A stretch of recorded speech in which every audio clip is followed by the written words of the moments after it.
Trump کی سازش، طلبہ کو مقبدر کرنے کا نیا طریقہ۔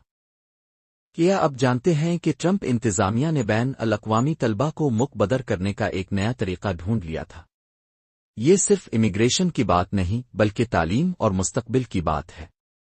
آج ہم آپ کو اس خوفناک منصوبے اور اسے روکنے والی طاقتور عدالت کے بارے میں بتائیں گے۔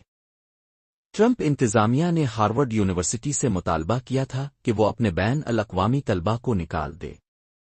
ان کا دعویٰ تھا کہ یونیورسٹی امریکہ مخالف اور دہشت گردی کے حامی لوگوں کو یہودی طلبہ پر حملے کرنے کی اجازت دے رہی ہے اور اس کے چینی کمیونسٹ پارٹی سے تعلقات بھی ہیں۔ اگر یہ حکم نافذ ہوتا تو ہزاروں طلبہ کو تو دوسرے سکولوں میں منتقل ہونا پڑتا پھر ملک چھوڑنا پڑتا۔ سوچیں ایک ہی جھٹکے میں کتنے مستقبل داؤ پر لگ جاتے۔ لیکن پھر ایک وفاقی جج جیفری ایس وائٹ سامنے آئے۔ انہوں نے ٹرمپ انتظامیہ کی بین الاقوامی طلبہ کی قانونی حیثیت ختم کرنے کی کوششوں کو ملک گیر سطح پر روکنے کا حکم جاری کیا۔ اس حکم کے تحت حکومت کو طلبہ کو ان کی امیگریشن حیثیت کی بنیاد پر گرفتار کرنے، قید کرنے یا کہیں اور منتقل کرنے سے روک دیا گیا ہے، جبکہ ایک عدالت کیس ابھی زیر التوا ہے۔ یہ فیصلہ ہزاروں طلبہ کے لیے امید کی کرن بنا۔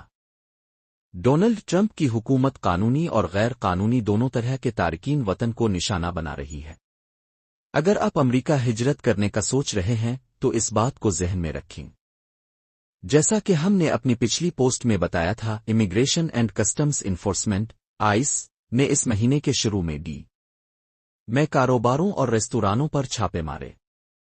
اس وقت امریکی حکومت تارکین وطن اور اپنے شہریوں کے ساتھ بھی غیر معقول رویہ اختیار کر رہی ہے۔ براہ کرم فی الحال وہاں ہجرت کرنے سے گریز کریں۔